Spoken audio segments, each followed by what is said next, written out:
Good morning and welcome to Rising. Happy Monday. We've got another great show for you today. Jessica, you were supposed to be here, but I understand that you've been a victim of the airline industry dysfunction that is affecting lots of people right now. Where are you trapped? So I'm trapped in Iowa. I was going to be trapped in Chicago, but I paid for a flight home. There's like thousands of flights canceled because of this tropical storm that's coming. I was in the Chicago airport from like 3 p.m. to midnight yesterday. So it's good to be here and it's good to be home. Well, that's no fun. Well, we hope to have you back in D.C. Soon. But as for now, let's get to our show. Yes, the earliest they can get me out is Tuesday. So we'll see you all in studio Wednesday. But in the meantime, we're looking at some polling. We're less than 3 months out from the election, and the latest polls show that Vice President Kamala Harris is surging. 538 has Harris at 45%, and former President Trump with 43% of the vote. Now, pollster Frank Luntz tweeted, quote, "Trump's lead has vanished. The election is tied." And in recent commentary, Luntz explained, quote, "Kamala Harris at 59 is roughly 2 decades younger than Trump and Biden. After the announcement, her campaign broke fundraising records and her candidacy has energized voters across the political spectrum." Now, at this point, it's actually unclear if we're going to see a Harris-Trump debate. I expect we will, but Trump and Biden were previously scheduled to debate on September 10th. That was going to be hosted by ABC News. On Friday, Trump posted this, saying, "I have agreed with Fox News to debate Kamala Harris on Wednesday, September 4th. The debate was previously scheduled against sleepy Joe Biden on ABC, but has been terminated in that Biden will no longer be a participant, and I am in litigation against ABC Network and George Sloppitopoulos, thereby creating a conflict of interest." He followed that up on Saturday, writing, quote, "Kamala Harris doesn't have the mental capacity to do a real debate against me, scheduled for September 4th in Pennsylvania. Quote, I'll see her on September 4th, or I won't see her at all." Harris fired back on X, writing, quote, "It's interesting how any time, any place becomes one specific time, one specific safe space. I'll be there on September 10th, like he agreed to. I hope to see him there." Meanwhile, Harris and Trump are going at it over Georgia, the state that had the closest margin of the 2020 presidential race. The two presidential candidates held rallies in the same Atlanta arena just 4 days apart. Kamala Harris HQ tweeted, quote, "Vice President Harris's completely full rally in Atlanta 4 days ago." And then on the right, empty seats at Trump's rally in Atlanta in the exact same arena today. During Trump's rally, he attacked repeatedly Republican Governor Brian Kemp and then posted on Truth Social, quote, "Brian Kemp should focus his efforts on fighting crime, not fighting unity and the Republican Party." Trump has disliked Kemp ever since he refused to help Trump overturn the 2020 election results. Kemp responded to Trump's attack saying, quote, "My focus is on winning this November, not engaging in petty personal insults, attacking fellow Republicans, or dwelling on the past. You should do the same, Mr. President." Meanwhile, Harris's campaign launched Republicans for Harris with over 25 GOP endorsements, including former Secretaries Chuck Hagel and Ray LaHood. According to Harris' team, the program will be to campaign within a campaign using well-known Republicans to activate networks. So I think the most interesting stuff here is the debate. We're hopeful that we're going to get a Trump-Harris debate. Trump is taking the position, and I don't think he's wrong about this, that he had agreed to do an ABC News debate. He'd agreed to 2 debates with Joe Biden, one hosted by CNN several weeks ago, and then an ABC one in September.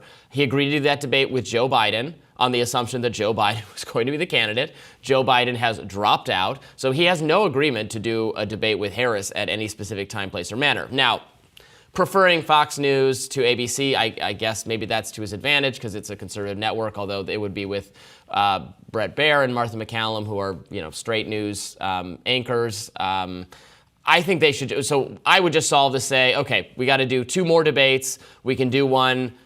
Trump and Harris should do one with Fox News, and they should do a subsequent debate with, a more mainstream network of Kamala Harris's choosing. If it's not going to be ABC because of litigation, it could be CNN again.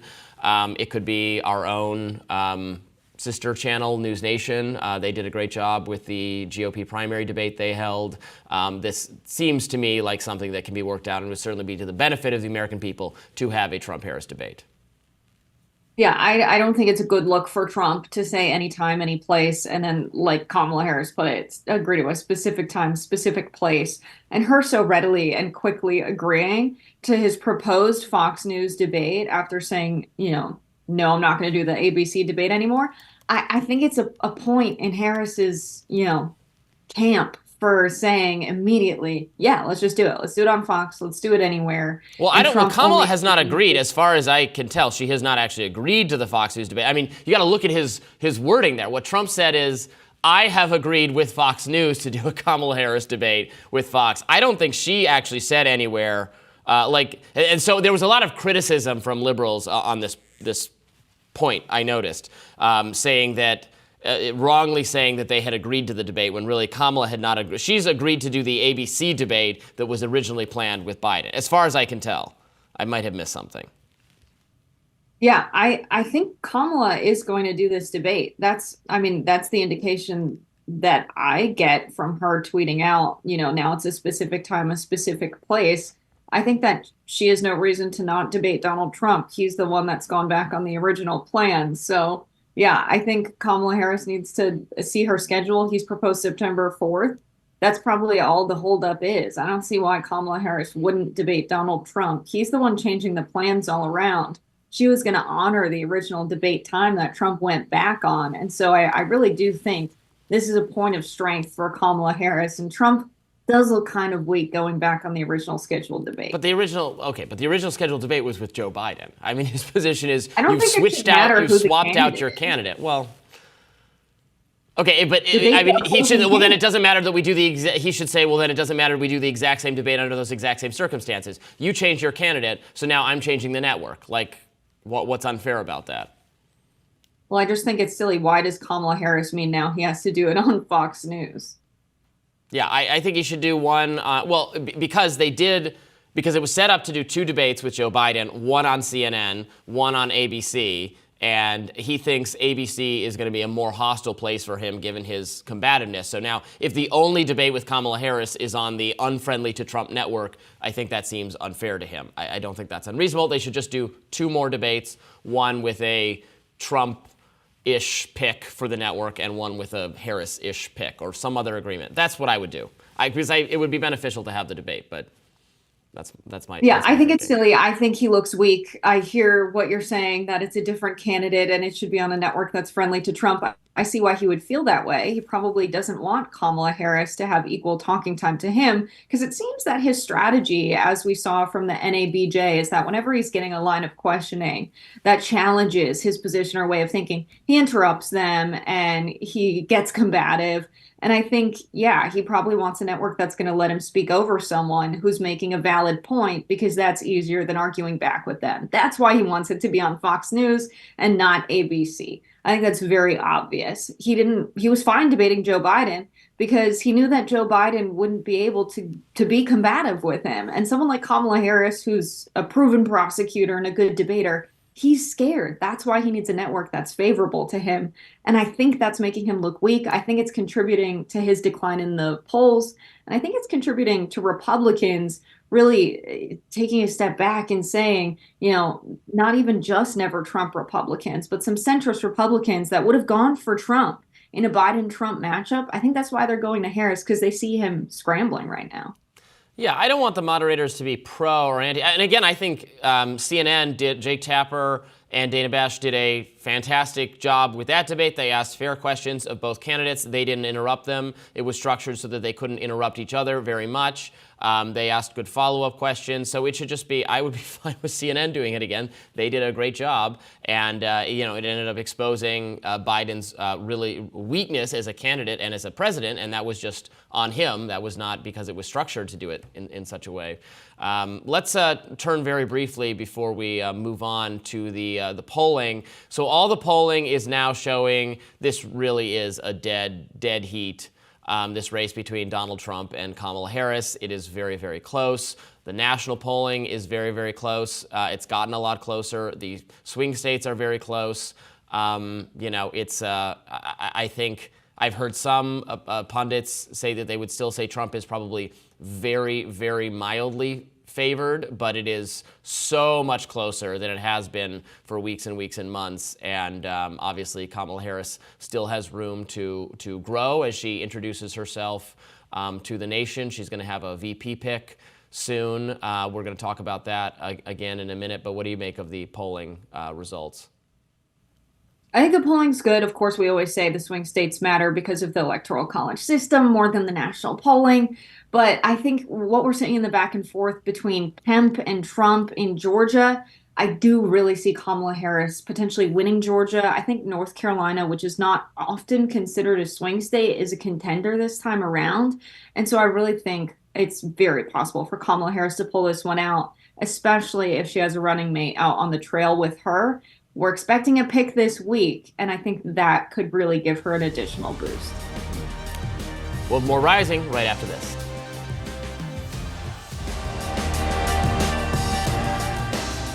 Cars whiz in and out of Kamala Harris's D.C. residence over the weekend as she met with the finalists on her shortlist for contenders to be her VP pick. Senator Mark Kelly, Minnesota Governor Tim Walz, and Pennsylvania Governor Josh Shapiro, and also Kentucky Governor Andy Beshear did pay Harris a visit. Many were left speculating that Josh Shapiro would win because the Harris campaign has already said she'd be hosting a rally in Philadelphia on Tuesday, during which her pick would be announced. There's also a Pennsylvania Democratic official who tweeted out what looked like an announcement to that effect early, although they said that was just some kind of error. Now, Shapiro could be a boon to the Harris ticket because he is a very popular governor of the key swing state, help determine who wins the White House. He's been a staunch defender of Israel, however, after the October 7th Hamas attacks, which some worry would cause Harris to alienate the progressive wing of the party if she picks him. Next up, Senator Kelly, who's also from a battleground state, Arizona, a border state, which could help Harris fend off GOP critics on immigration issues. Here he is on Morning Joe. I mean, J.D. Vance wants a total abortion ban. Total abortion ban. And when asked about exceptions for rape and incest, what did he say? He said, 2 wrongs don't make a right. When is it wrong for a woman who has been raped to want to terminate a pregnancy? Now, dark horse Governor Tim Walz, you may remember me making the case for him in my monologue last week. He's been boosting his profile and gaining traction. Here's what he had to say very recently. Let's watch. What I know is that people like J.D. Vance know nothing about small town America. My town had 400 people in it, 24 kids in my graduating class, 12 were cousins, and he gets it all wrong. It's not about hate. It's not about collapsing in. The golden rule there is mind your own damn business.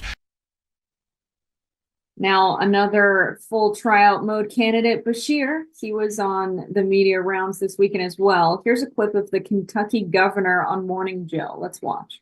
Are you at least open to the possibility of being a running mate to Vice President Harris? Well, I think if somebody calls you on that, what you do is at least listen.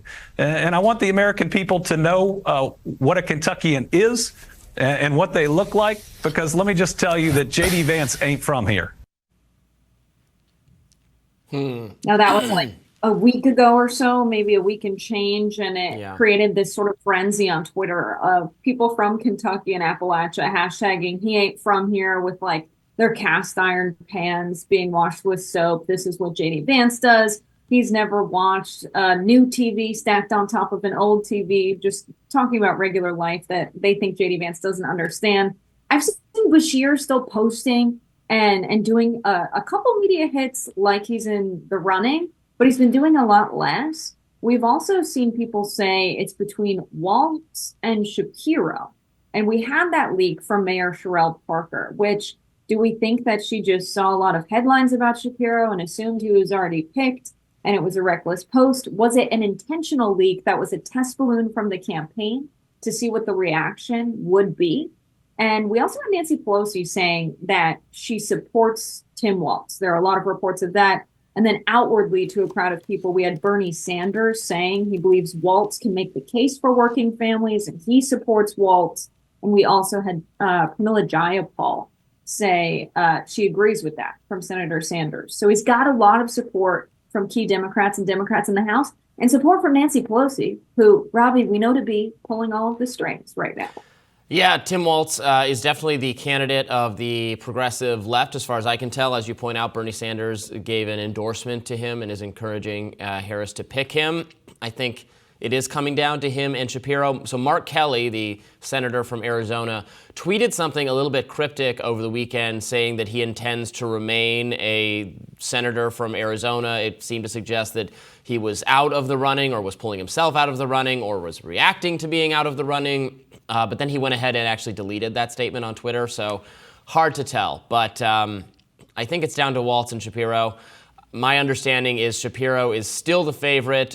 This rally is going to take place in Pennsylvania on Tuesday, this campaign event on Tuesday.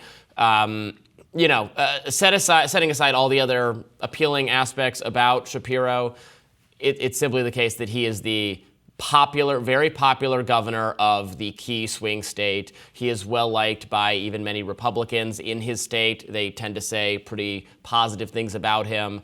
That is just, the VP pick does not make all that much difference anyway. Historically, it's of small importance. This is like the one way in which it could actually matter. If it gets her a couple thousand more votes in Pennsylvania, the pick of him than she otherwise would have gotten, that could make the difference between winning or losing the election. So there's just a strong case for him given the fundamental political dynamics at play. Again, that has nothing to do with the policies. I understand that why many progressives are much less enthusiastic about the choice of him because there was that information coming out on Friday about statements he had made. Now he said that was when he was 20 years old and they shouldn't be taken seriously, saying that the Palestinians would never choose peace or something to that effect. He's certainly a more pro-Israel voice than many on the progressive left are comfortable with right now. But I guess that's the choice before Kamala.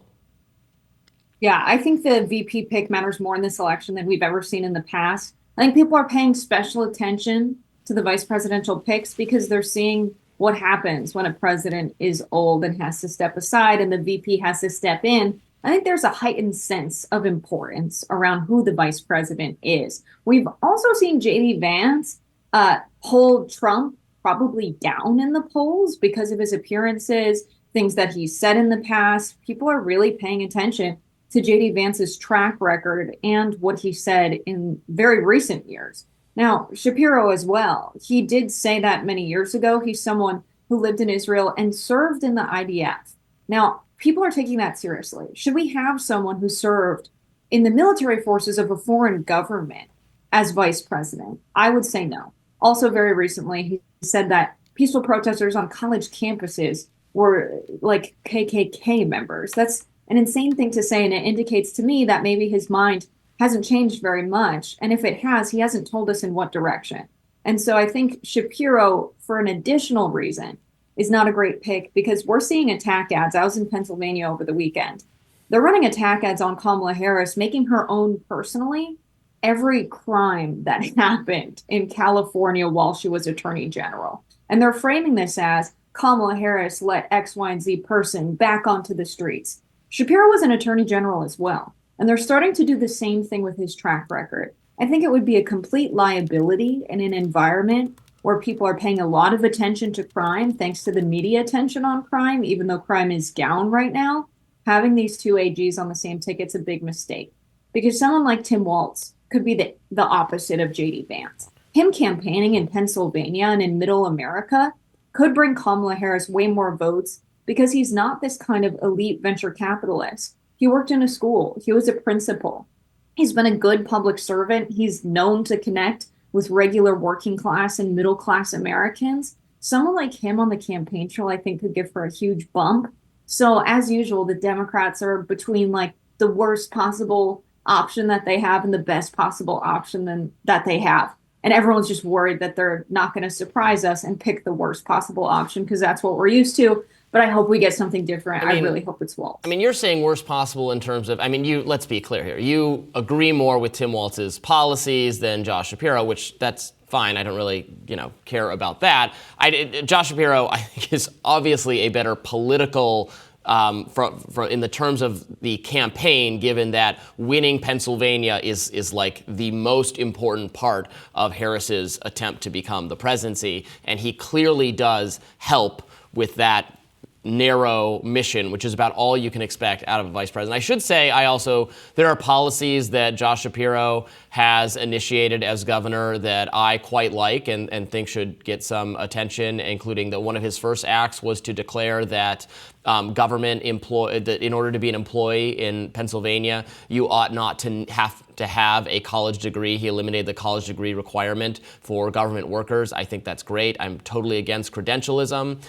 It's not necessary. If people don't, need to go into debt or pursue college degrees to get jobs, I think that's a good trajectory. I'm also in favor of some of the school choice stuff that he has tepidly done, although he did veto one bill at the behest of the teachers' unions that I would have rather seen become law. You probably don't like it, but I do. So I was actually glad to see him somewhat opposed to at least that traditional Democratic constituency, or at least feuding with them or showing an open-mindedness to going along with policies that I think would be better for the state of Pennsylvania. So I certainly prefer his policies to Tim Walz, and I think also that he is going to help in the key swing state. But we'll see who she picks. It could be neither of them. It could be dark horse. It could be Andy Beshear. It could still be Mark Kelly. It could be someone else.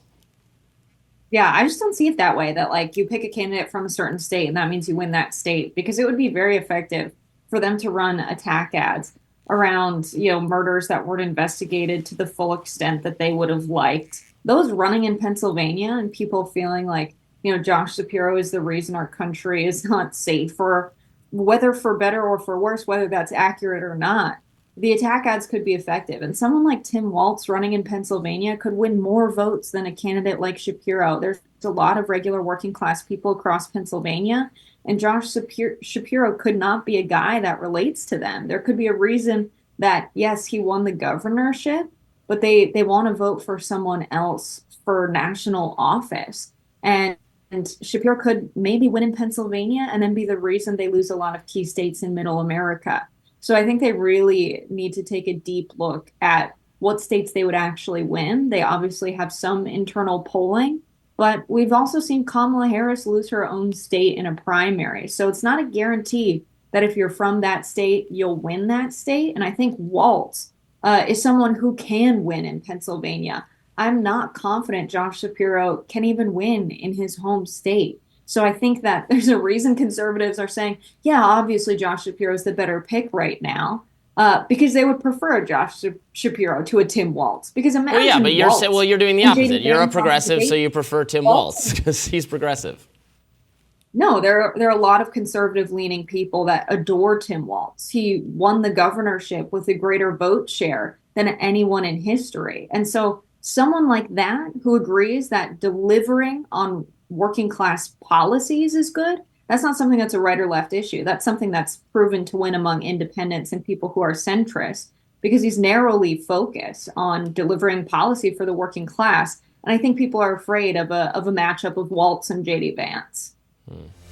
All right, we got to leave it there. Let us know what you think. More Rising right after this. Well, here's a very weird story that unexpectedly involves candidate Robert F. Kennedy Jr. Now, an old mystery has finally been solved. That mystery involves a dead 6-month-old female bear cub that was found. It was discovered in Central Park a decade ago. Now, in case you don't remember this story, I certainly didn't, New Yorkers were shocked to learn that a woman walking her dog had come upon the dead bear cub. At the time when this happened, back in 2014, there were many, many theories about how the cub found its way there. Now we have the answer. And it comes from none other than independent presidential candidate RFK Jr., who confessed to being the culprit, the person who put the bear there. He admitted this in a video posted to X on Sunday, where he explained everything that happened to cause the incident, and he was explaining it to Roseanne Barr, of all people, saying that he had come across the bear in the morning when he was going falconing. A woman in a van in front of him hit and killed the bear. He then explained what happened next when he took it to Central Park. Let's watch. I was taking a group of people falconing up in Goshen, New York, up in the Hudson Valley. And I was supposed to meet them there at like maybe 8 or 9. I was driving up maybe, really early, like 7. And that woman in a van in front of me hit a bear and killed it, a young bear. Recounting the incident to Roseanne Barr, he continued. At that time, this was a little bit of the redneck in me. There'd been a series of bicycle accidents in New York. They had just put in the bike lanes, and saw a couple of people had gotten killed, and it was every day, and people had gotten badly injured. Every day it was in the press.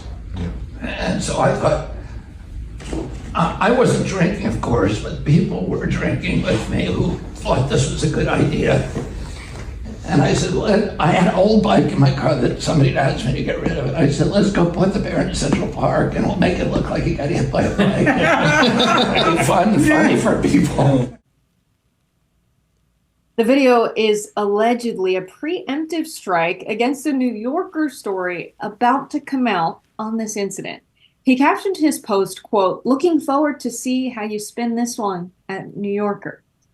Ex-users went wild. One user posted, quote, "He will eat rotting roadkill but won't take a vaccine." Nice. Someone else posted, quote, "This explains the brain worm." Making matters even stranger, one of the bear follow-up stories at the time was written in the New York Times by John F. Kennedy's granddaughter, then Times climate reporter Tatiana Schlossberg. In a comment to the Times after RFK Jr. claimed responsibility, Schlossberg said, quote, "Like law enforcement, I had no idea who was responsible for this when I wrote the story." Wow. And if you didn't know, the RF in RFK Jr. stands for Redneck Falconer Kennedy Jr. So I don't believe this story. I'm not going to lie. Allegedly, he was out drinking with buddies, but he wasn't drinking. That's the first thing I don't believe about this. But also, he was out hunting and he just found a bear cub.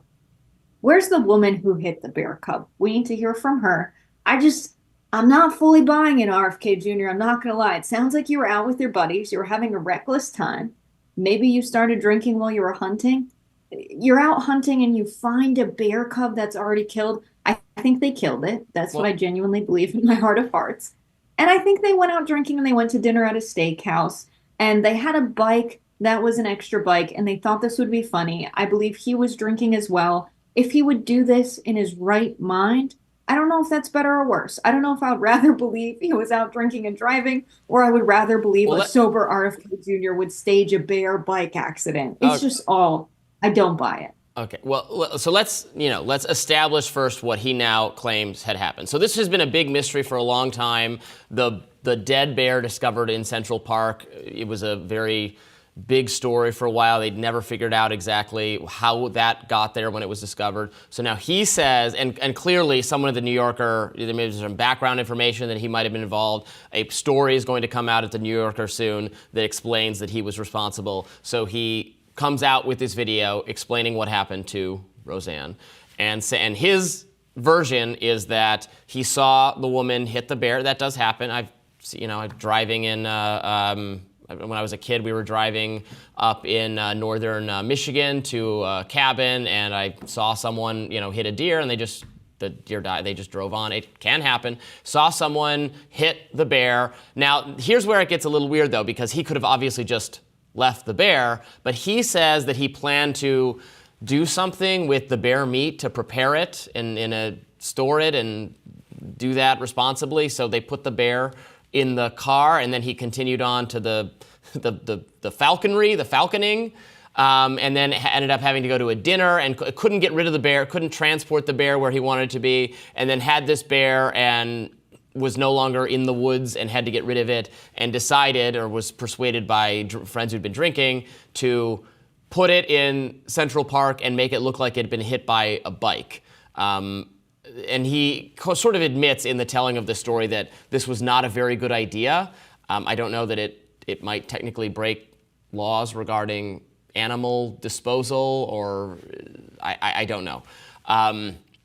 So that's what he says happened. If it happened the way he said it happened, it's still, I mean, it's obviously pretty bad. I think he knows that it at the bare minimum, I didn't even say that on purpose, at the bare minimum reflects some really irresponsible decision making on his part. This is kind of something you would expect from, like wayward teenagers, like messing around or something. This is from a fully grown man. So look, I know there are a lot of fans of RFK Jr. watching, a lot of people who appreciate, I have appreciated as well, many of the issues he's running on, him being part of the national conversation, him challenging the two-party duopoly on a lot of things. But, we have to be frank that this is not great behavior from anyone. And I would say that if it was Joe Biden or Kamala Harris or Donald Trump or just like my idiot cousin or something, I would say that was a really, really bad decision to do that.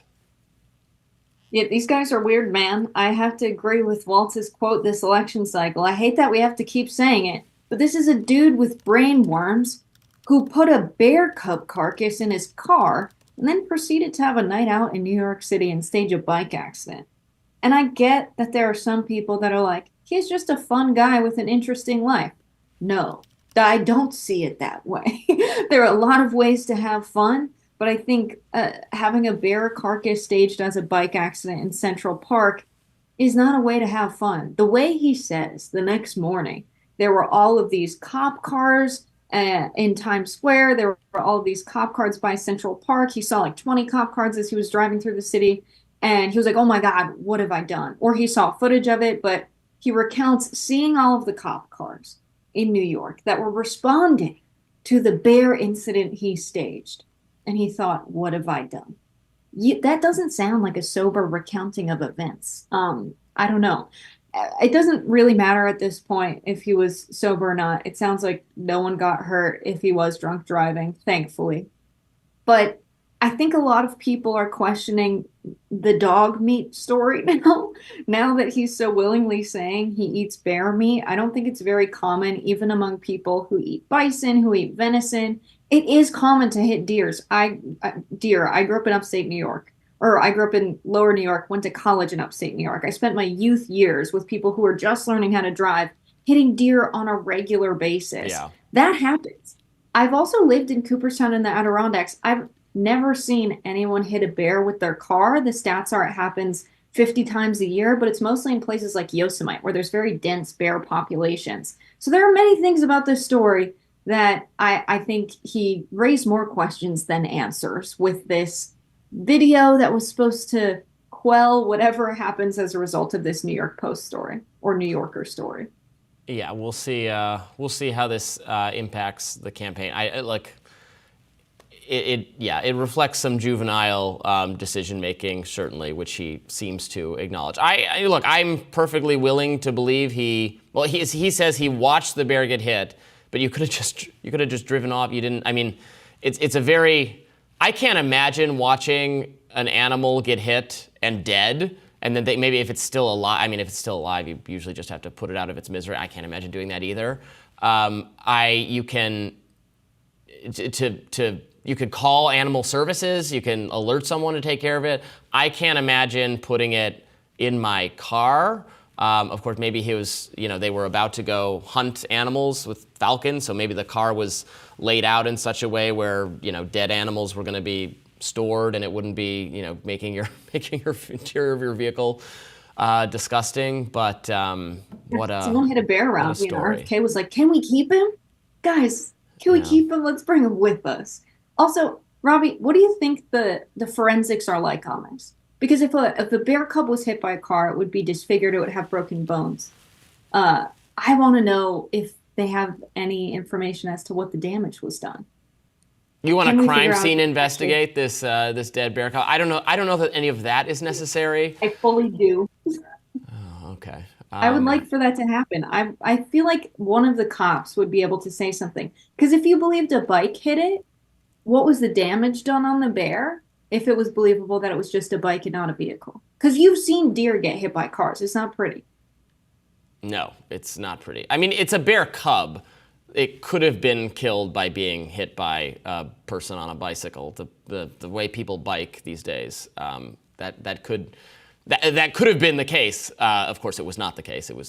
He says it was hit by a car. I want to know how many police resources were tied up in New York City, because they did investigate this matter in Central Park. And then I wonder, since this story has leaked out to the New Yorker, did they figure out that it was him and then just not do anything about it? That starts to reek of like shady Kennedy connections to the powerful and hushing things up, which obviously has been a thing involving Kennedys in the past, specifically Ted Kennedy and the accident he was involved in that caused a woman to drown and die. So I don't know. Certainly more questions have been raised than existed previously. We didn't even know there were such questions. Now they need to be asked. We will continue to follow the story and see if he says anything else about it. More Rising right after. Yeah, we're going to ask the questions Roseanne Barr didn't. Chaos erupted in England this weekend. Far-right and anti-immigration protesters took to the streets across the UK. Some of the riots even spread to Ireland. The disorder was fueled by an online disinformation campaign circulated by right-wing commentators falsely claiming that the suspect in the knife attack that killed 3 young girls at a Taylor Swift-themed dance class in Southport last week was a Muslim illegal immigrant. According to police, the 18-year-old suspect was born in Wales. Protesters set their sights on a hotel that had housed asylum seekers in northern England, breaking windows and setting trash bins on fire as they clashed with police yesterday. They then set fire to a police vehicle in a nearby town called Middlesbrough. Rioters hurled bottles and rocks at protesters. On Saturday, a Liverpool library and food bank were both set on fire, and groups damaged local stores and businesses. Many of the weekend's events were under the banners "Enough is Enough" and quote, "Protect your kids." A video circulated on X that shows a Muslim group mobilizing in response to protesters in Manchester. Some on X are writing "Enough is enough," "Make England English again," "Save our kids," and "Stop the boats. English is for the English."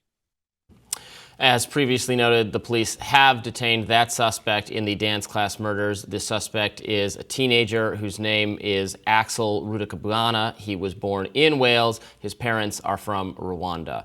So a lot of violence going on in the UK has people very, very upset, very worried. It's a very bad thing, and I would just say to anyone who is upset about whatever policy you don't like, to be out there setting things on fire is never a good idea, and is just a bad thing to see. Yeah, it was 1,000 people. They were holding a vigil after what happened in this attack. A lot of the victims were children, and there was a violent response to what was a vigil, and that was shocking. A group began to gather near a mosque. It seems that a lot of these attacks are targeting, people of color, people who are perceived to be Muslim. And, this group attacked the mosque, throwing bricks, throwing bottles, and officers were wearing protective gear and riot shields. They were trying to defend themselves. And a lot of officers ended up getting injured. And Ibrahim Hussein, who is the Southport Mosque chairman, told BBC that the group started to burn the fences and throw things, burning stuff at the windows. They smashed all the windows. They broke all the fences. And obviously the chanting and screaming and anger was overwhelming for all of us. And the Northwest Ambulance Service said 27 officers who were responding to the violent mob were taken to the hospital. 12 were treated at the scene. It's just insane what's going on. I talked to my friend who is Palestinian and she lives in the United States in Charlotte.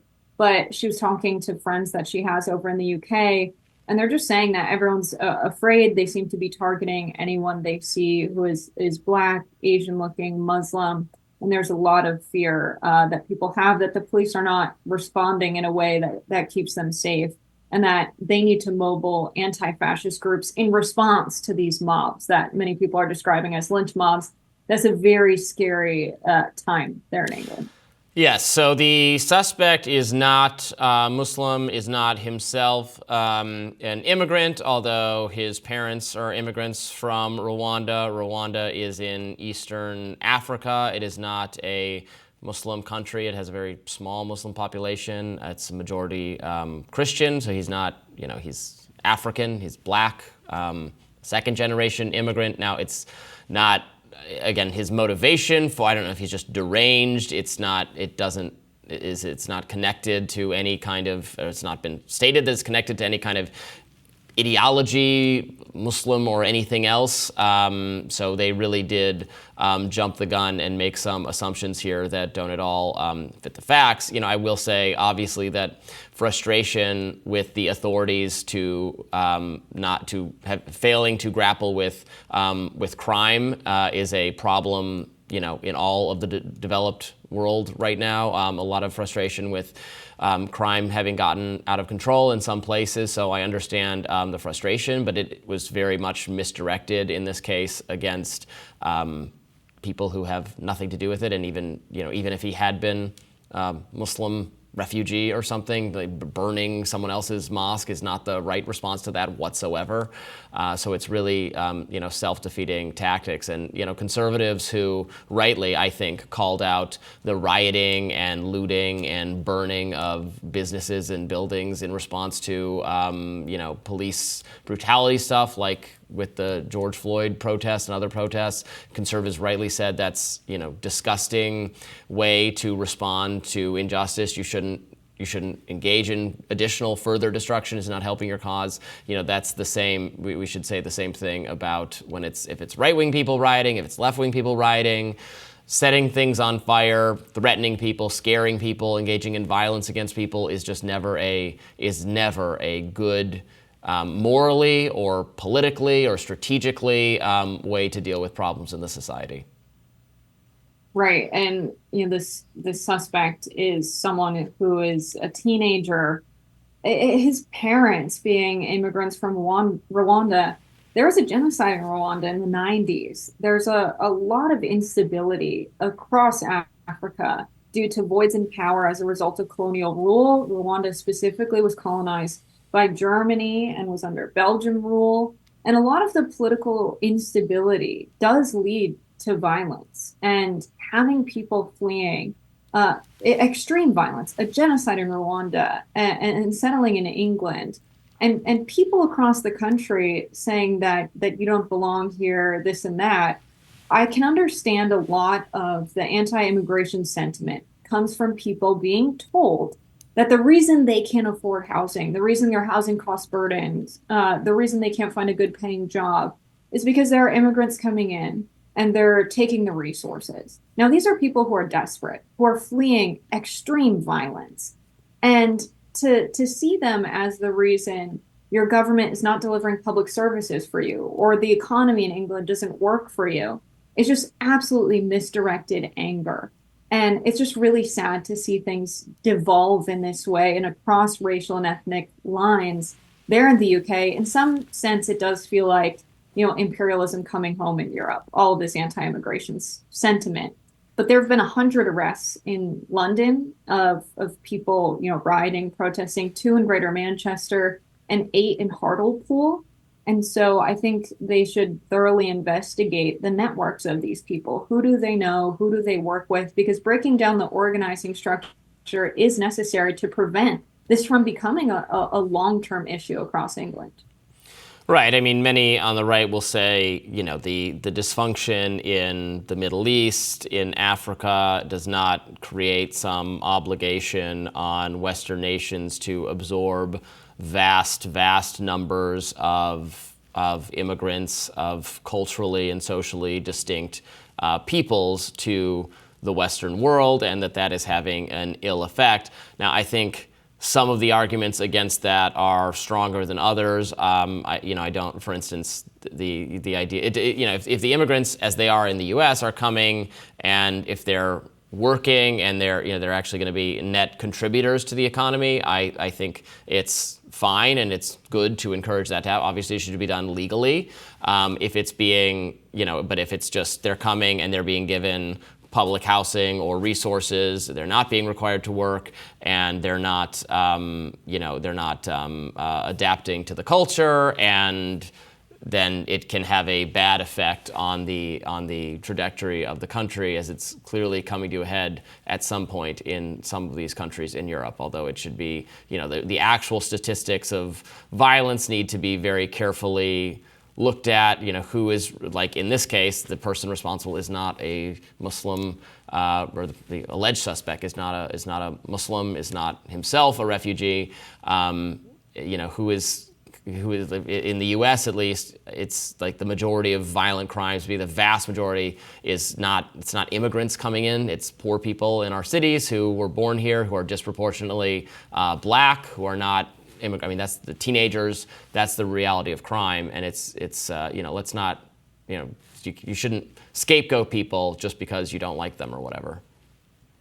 Right. If he was Muslim, this still wouldn't be okay, first of all. But also the attack on the mosque is obviously because they perceived the suspect to be Muslim. So they wanted to respond by attacking the Muslim community. But it's very clear that these people are angry that anyone from another country who is a person of color, who is not ethnically, white in the way that people in England perceive whiteness, that's what they have an issue with. That's why they're saying make England English again. And so that is understood in the context that during the Ukraine war in May of 2022, there were weekly arrivals of Ukrainian refugees fleeing violence in their country of 10,000. And there weren't violent mobs saying, don't send the Ukrainians here, keep England English. And that to me signals that this is fundamentally about race for a lot of these people. This is about white supremacy. And I think that everyone in England needs to be responsive in a communal way. The only way you fight fascism, it's not necessarily by emboldened, militarized riot police. It needs to be everyone in that community standing up against it, protecting people of color when they see suspicious groups of white men surrounding them, which we've seen videos over the weekend of this happening, across the UK. I saw one instance of a black man being surrounded in a park, and the police had to respond, and it got very ugly very quickly. But if community members stand up to these guys and say, hey, leave him alone, and everyone is a part of an anti-fascist movement, that's how you combat stuff like this. And I hope that for the people of the UK, from what I've heard, there is an effort to mobilize, anti-fascist peaceful action to protect members of the community that are the target of these essentially lynch mobs across the UK. I would scrutinize whether anti-fascist forces are themselves forces for peace, as we've not necessarily seen on our streets in the U.S., but we'll have more rising right after this. Former President Donald Trump is facing new accusations. This time, it is from the Washington Post, which broke the story last week that a $10 million cash withdrawal drove a secret probe by the Justice Department into whether the former president took money from Egypt. That would be illegal. Two of the Post's top investigative reporters, Aaron Davis and Carol D. Leonig, report that 5 days before Donald Trump was inaugurated in January 2017, a manager at a bank branch in Cairo received a letter linked to the Egyptian intel service. It asked the bank to, quote, kindly withdraw nearly $10 million, all in cash. According to the Post, bank employees were scurrying around, placing bundles of $100 bills into large bags weighing 200 pounds and making up a sizable share of Egypt's reserve of U.S. currency. Now, the reporters say that this was a sign that Egyptian leader Abdel Fattah el-Sisi sought to give Trump $10 million to boost his 2016 presidential campaign. In 2019, then Attorney General Bill Barr raised doubts about whether there was sufficient evidence to continue looking into the matter, and the case was dropped. President Trump has publicly responded to the Post, saying this is nothing more than, quote, fake news. So is this fake news or not is the question. Trump, said the Trump campaign says there was no evidence of this whatsoever. And I read the entire Washington Post story, and there, in fact, is no evidence showing that this money was given to Trump. They think the investigators seem to think it was because Trump gave his own campaign $10 million, and their theory is that he was expecting to receive this money from the Egyptians, and he has obviously been friendlier to this Egyptian leader than Barack Obama was, his predecessor. However, there was not sufficient evidence, in Bill Barr's view, to continue the investigation, and he said, according to the Washington Post article, that, Merrick Garland can restart the investigation if they think there's something to it. It's interesting that the Biden DOJ never did take up that matter, and it is now, according to the Washington Post, it is now past the statute of limitations for such a illegal campaign violation, if one had occurred.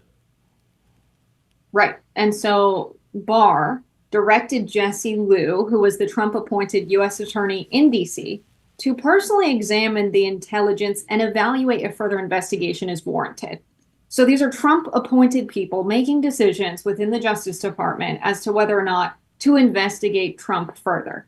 Barr instructed the FBI Director Christopher Wray to impose adult supervision, is how it's put, on FBI agents that Barr described as hell-bent on pursuing Trump's records. So there were some agents on the FBI that, for whatever reason, very clearly saw a need to investigate Donald Trump.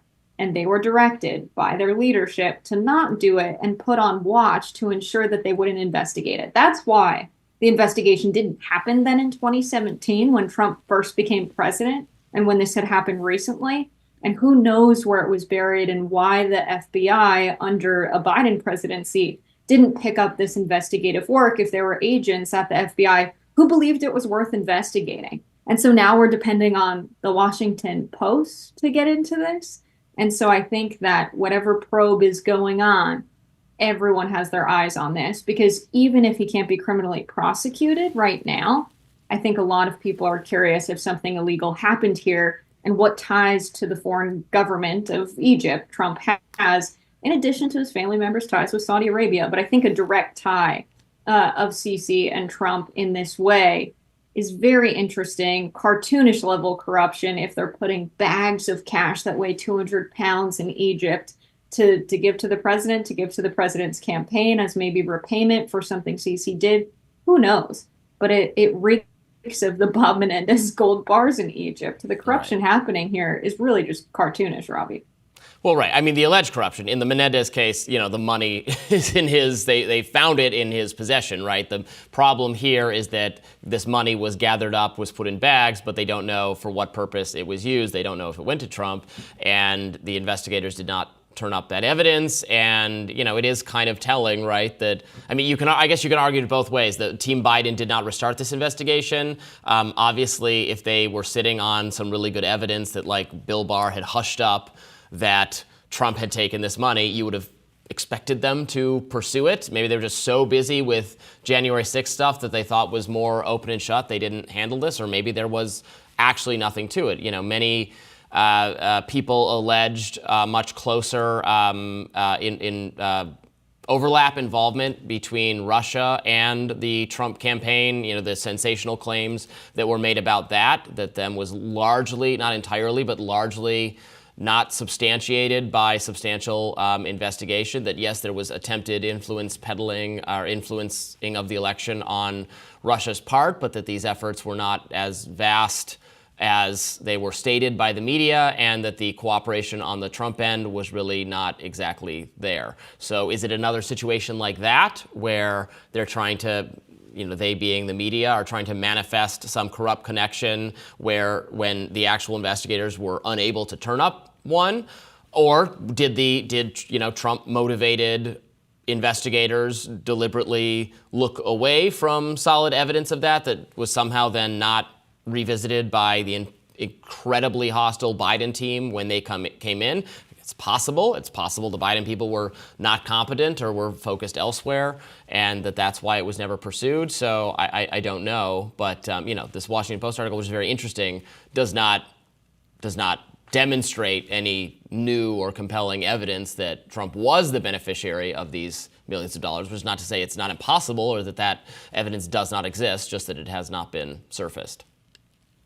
Right. Very interesting that Trump, who always is talking about the deep state and the deep state's plot against him, when a lot of people initially coined the phrase deep state, how they were using it was to describe the intelligence community and the part of the American government whose activities is not overseen by the public or Congress in a meaningful way that would make sense in a democracy. But what happens when Donald Trump gets to appoint people to direct the deep state's activities? He can say, don't investigate that. He can have people who are loyal to him who decide the deep state is actually going to be used to cover up potential crimes of the president. So who knows if these FBI agents that were put on adult supervision were scared into not saying anything, scared into not pursuing this lead. And when the case was closed, they were too afraid to speak up under a Joe Biden presidency. Who knows if they're still in their positions at the FBI?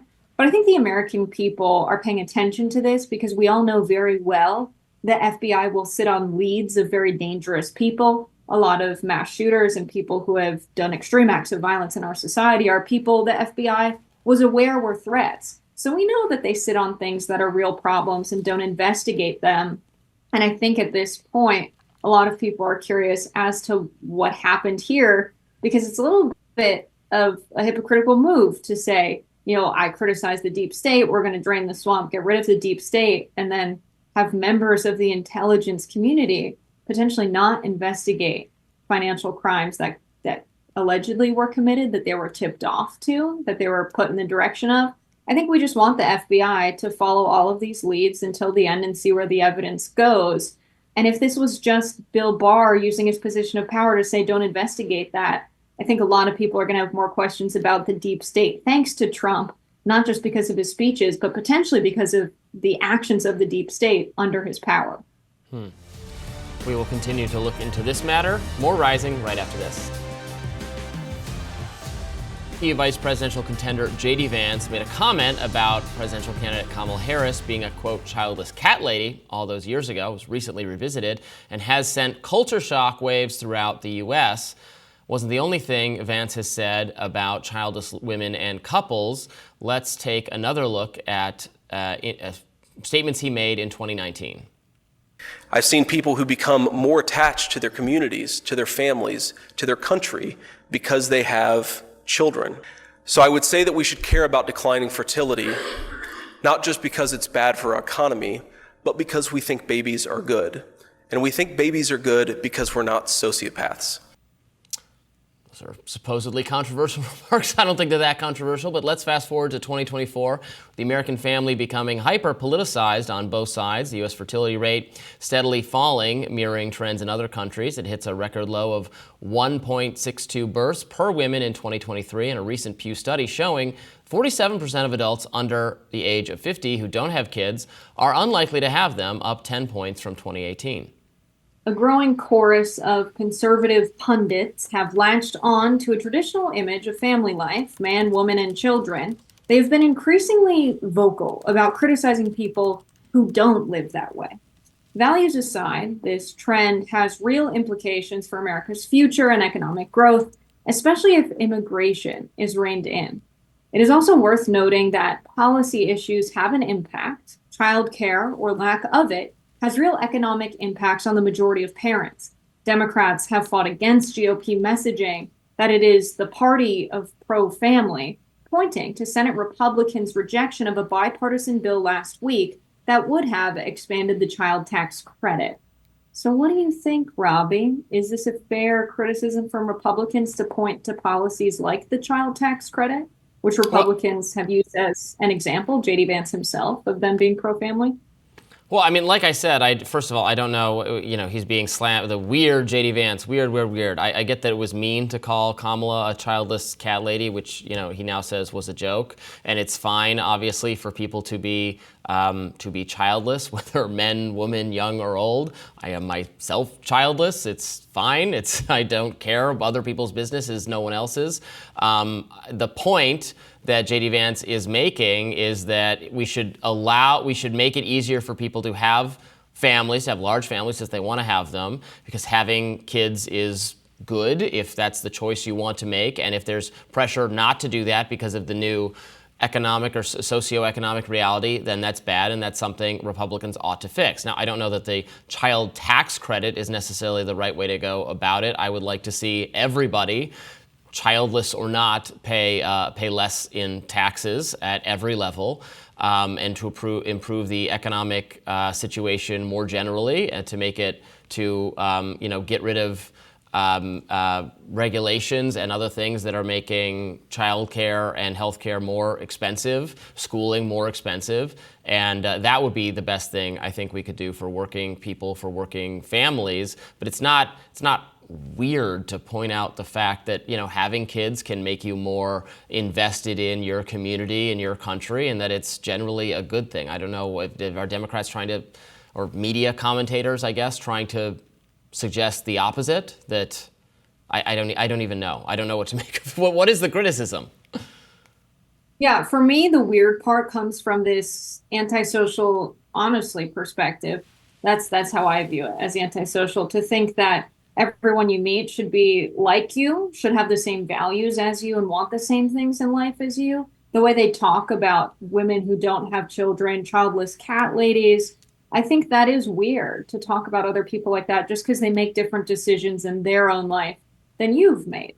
I think the right approach to this, especially if you're a politician running for national office like JD Vance is to actually take a good hard look at the economy and ask the question, why are people having less kids now? When you look at what profit margins are today in 2024, we're seeing last year's totals at $3.4 trillion for corporate profits. Trump permanently cut taxes for corporate profits while only temporarily cutting them, and by a lower margin, for working class and middle class families.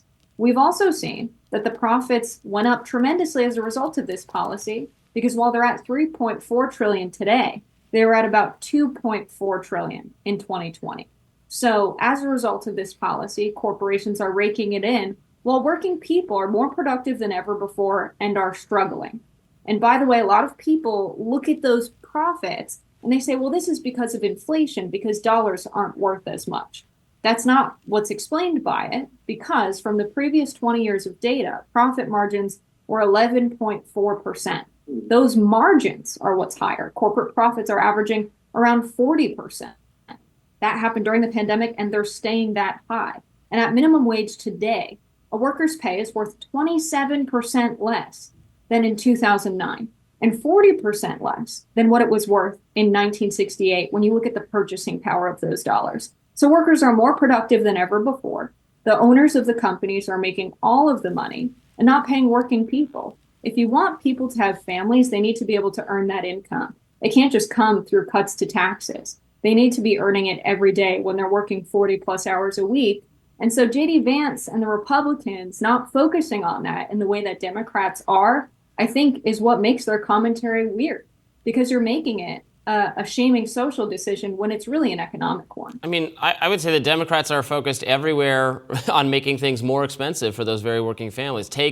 I brought up this example on Rising before because it's such a clear example. In Washington, D.C., Democrats, regulators, have been trying to require child care professionals, daycare workers, to have college degrees by law. They're not required to have college degrees. People are paying they're paying a lot of money right now for daycare, for childcare in D.C. It would cost exorbitantly more if the daycare workers had to have if they had to go back to college, get a degree. You don't need a degree. This is the kind of what I would call anti-family policy making from progressives, from Democrats. You don't need a college degree to take care of a child. You don't need a credential. You don't need expertise. It's something our parents, grandparents, people can do. You can do that job part-time. My mother was a nursery school teacher for 30 years. She has a college degree. She didn't have the latest, fanciest, best educated, greatest expertise in it. She was just worked with babies and toddlers for a lot of time and a lot of experience doing it, and was damn good at it. You don't need some specialty education to do it. And that's the progressive plan, and it's making everything more expensive. They want to make this very important, especially for working people in cities, working people who don't have family members or grandparents who can help take care of the kids, that would make it more expensive. So I look at things like that. Again, schooling, healthcare. What are the sectors where where even if you're making more money, you say, what the wages haven't risen, and what you can buy with that wage has gone down. Yeah, it's because of these very labor-intensive services that are just aggressively regulated and credentialed and are ruining the whole system and are making it so much harder for families, such that you wouldn't want to have more kids. You want to have more kids, but you can't support them because you can't pay for these overly credentialed services. Well, we've seen the deregulation of industries actually result in the opposite. We've seen the lack of protections of organized labor result in a decline in union membership over the last 50 or so years in the United States. And we've seen workers' wages hurt wherever their industry is not widely unionized. We've also seen, when we look at corporate profits and how high they are, that prior to the pandemic, price increases, always the majority of them, went to workers' wages. Workers saw a share of that money. But during the pandemic, the majority of price increases went directly to corporate profits. So having a Federal Reserve that is intentionally raising interest rates so that there are less jobs for workers and more competition so wages stay low, at a time during the pandemic when workers were told, you're essential, the economy would collapse without you. And they started organizing and saying, well, then pay us what we're worth. And the result of that was a collective effort from the elites in the country to quash any organized labor and to say the economy's too hot and to call it inflationary, when really what their goal is to stop workers clawing back their earned share of the economy. Workers should be able to work a full-time job and put themselves through school. They should be able to afford childcare if they want to work while their child's young enough that they need supervision throughout the day and they're not in school. And those daycare workers should be well trained and understand the psychology of children so that they can give them good and adequate care and raise good future citizens of our country and eventually good workers in our economy. That's something that's good for the economy when workers can afford all of these things. It strengthens our society. And so the wealth transfer we've seen to America's biggest corporations and the elites is the chief reason why most people are populist. They don't want to see this wealth division in a country where supposedly we're all equal and we live in a democracy. It's complete lopsided power. And so unless you're talking about workers making a decent living, a lot of these policy proposals address symptoms of the problem of living in an economy where the elites are incredibly greedy and enriching themselves off of the backs of working people. More Rising right after this. Stocks around the world are plummeting this morning, with the Dow tumbling more than 1,000 points. The Nasdaq fell 6.2% after markets opened, and the S&P fell 4.2%. Plus, Japanese stocks suffered their biggest daily loss ever on Monday, with the Nikkei 2025 index closing over 12% lower. The tumbling stocks follow mounting concerns over the strength of the U.S. economy. Friday's July federal jobs report came back much weaker than expected, with the unemployment rate rising to 4.3%. Joining us now to break it all down is The Hill's business editor, Sylvan Lane. Welcome back to Rising. Thanks for having me. So let us know what is going on. Is it obvious or apparent, what is driving this this collapse, and are we in for even worse news in coming days? So to start with your second point first, the silver lining here is that while the stock market opened with a bunch of serious losses this morning, it seems that Wall Street is kind of reeling it in a little bit.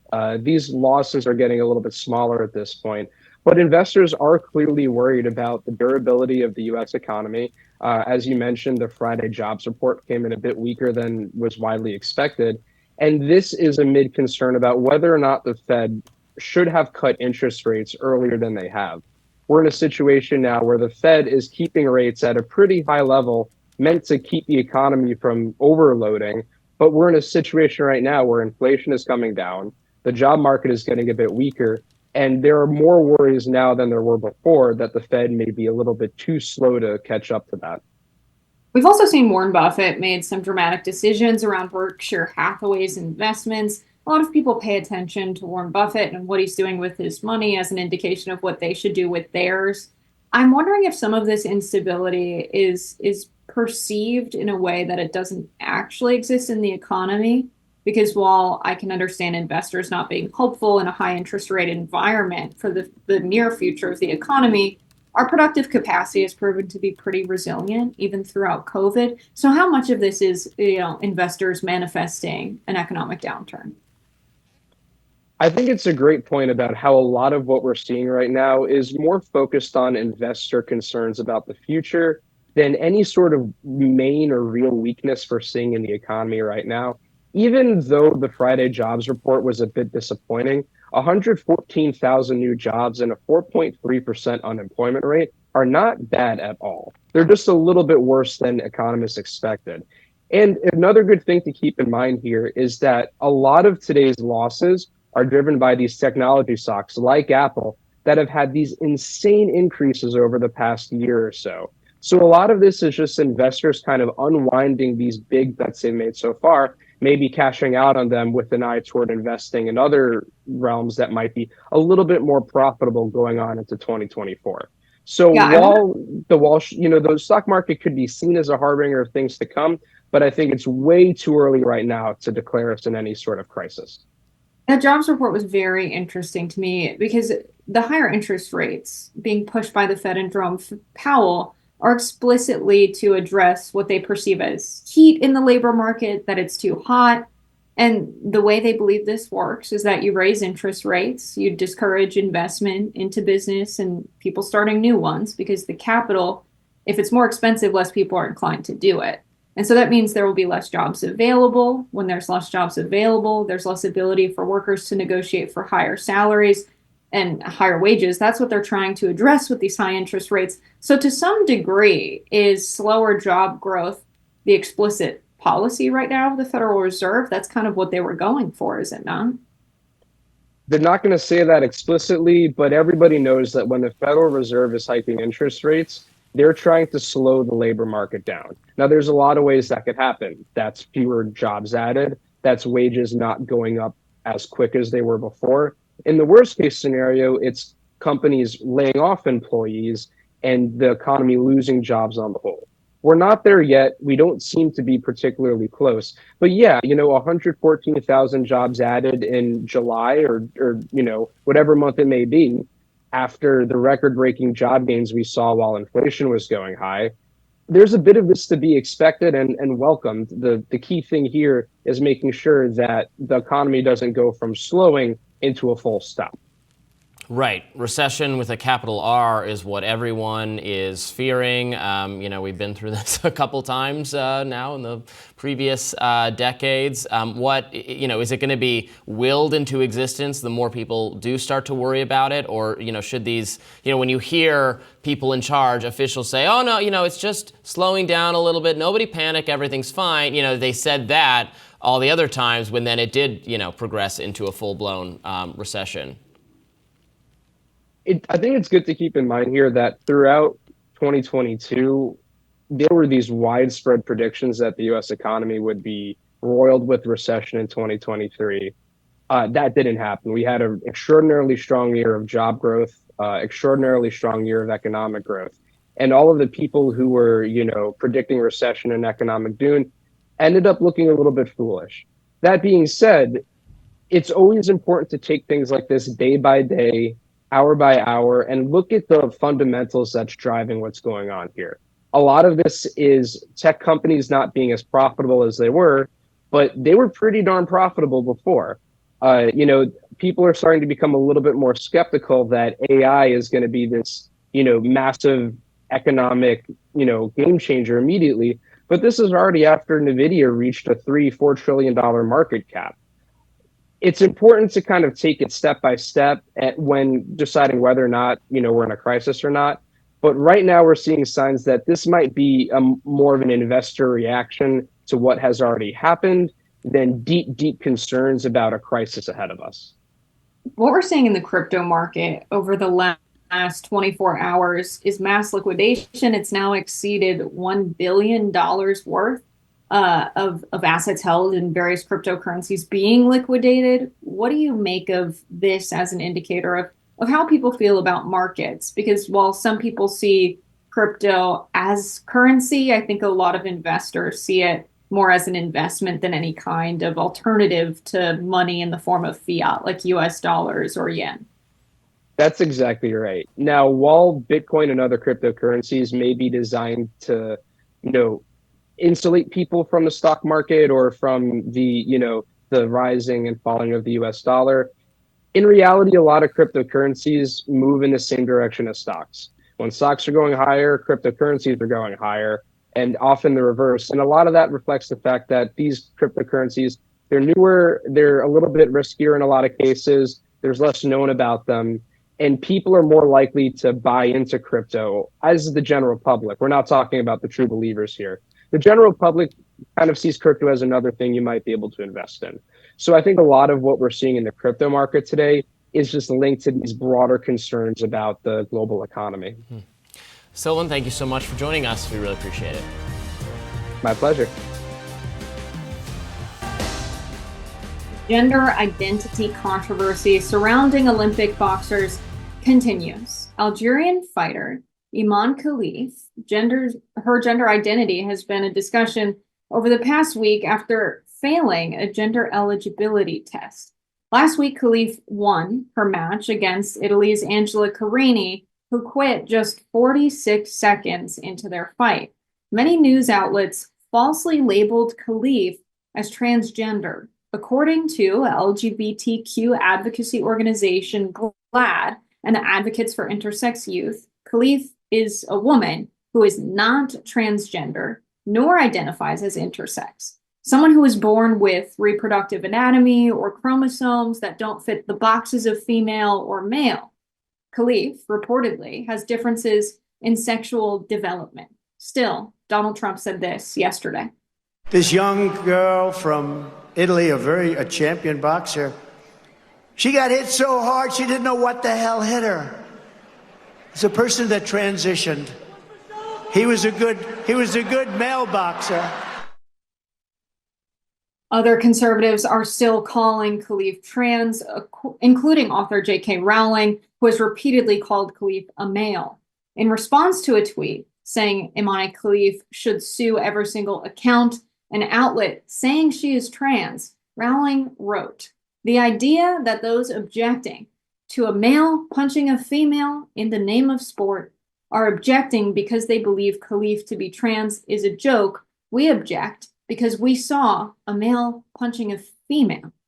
International Boxing Association, or the IBA, President Umar Krevlev told Russian state media that it was proven Khalif has, quote, XY chromosomes, but no details or evidence of this are publicly available. The initial transgender allegations came after Khalif beat a previously undefeated Russian boxer, Zelia Ameneva, a year and a half ago. Khalif was disqualified from the International Boxing Association's World Championship 3 days later. The IBA said that Khalif had failed to meet the required necessary eligibility criteria, was found to have competitive advantages over other female competitors. Now, Carini had previously refused to shake Khalif's hands and burst into tears following last week's match. The Italian boxer had since apologized, saying, quote, "I want to apologize to her and everyone else. I was angry because my Olympics had gone up in smoke. All this controversy makes me sad. I'm sorry for my opponent, too. If the IOC said she can fight, I respect that decision." International Olympic Committee, or IOC spokesperson Mark Adams, said on Friday, the Algerian boxer was born female, was registered female, lived her life as female, boxed as a female, has a female passport. So a lot of people are now grappling with this idea that while there can be different levels of testosterone, there can be different kinds of chromosomes. You can have a Y chromosome and still have female reproductive organs because your body developed in that way. Now, this is based on the science that many people, actually everyone starts off as female, and then if they become, male at birth, their anatomy changes as they develop in the womb. Sometimes it develops in a way that doesn't confine to our strict ideas of biological female or male. And I think a lot of people were just not aware of that science, Robby, and I think that's where a lot of this confusion is coming from. Yeah, look, she is not transgender. She was socialized as a woman. She was born a woman. She has the anatomy of a woman, which is very important to people who are critical of the transgender activist community or the claims people make on behalf of transgender people. More gender traditionalist people say, well, women can't have penises, men can't have vaginas. That's a comment we hear from that. Well, this is a woman who has, again, female anatomy, genitalia, but has some biological characteristics that don't fit into the rigid definition. That this is something that occurs in a 0.00 whatever percentage of people. They do exist. Exceptions make the rule. Broadly, there are just two categories, but there are some people who fall into a middle ground category. Now, does that mean she was eligible or should have been eligible to participate in this fight? The Olympics said yes. Previous boxing association said that no, she didn't meet the criteria and or had not demonstrated or not proven eligibility as a woman. So that is still giving rise to the idea that, well, does she have some unfair advantage based on testosterone or something else of that nature? I think that's still a fair question to investigate, to try to suss out if the Olympics standards reflect the reality of these special cases, or what should be done about it. It's a tremendously complicated question at the level of elite competition, but no, you can't just label a woman who has some masculine characteristics or fighting ability and say, oh, they're claiming to be trans, or they're trans or not trans. Right. And a lot of folks are questioning the IBA in general. It's been labeled a very corrupt organization. It's been banned from regulating international matches like this. And the IOC has actually more clear-cut regulations in terms of testosterone levels than a lot of other sports agencies. It might be the best. In 2015, they came out with their set of criteria. A lot of it had to do with testosterone levels in the case of regulating women's sports. And it's based on a collection of a lot of evidence. There are a lot of renowned scholars that contribute to this, people who do scientific research specifically on this issue, assessing, how long someone has to be on hormone therapy, if they were born a male to transition before they don't have a competitive advantage. There's all kinds of research that goes into this. They first came out with it in 2015. They updated it ahead of the Paris Olympics. There are regulations there and in place.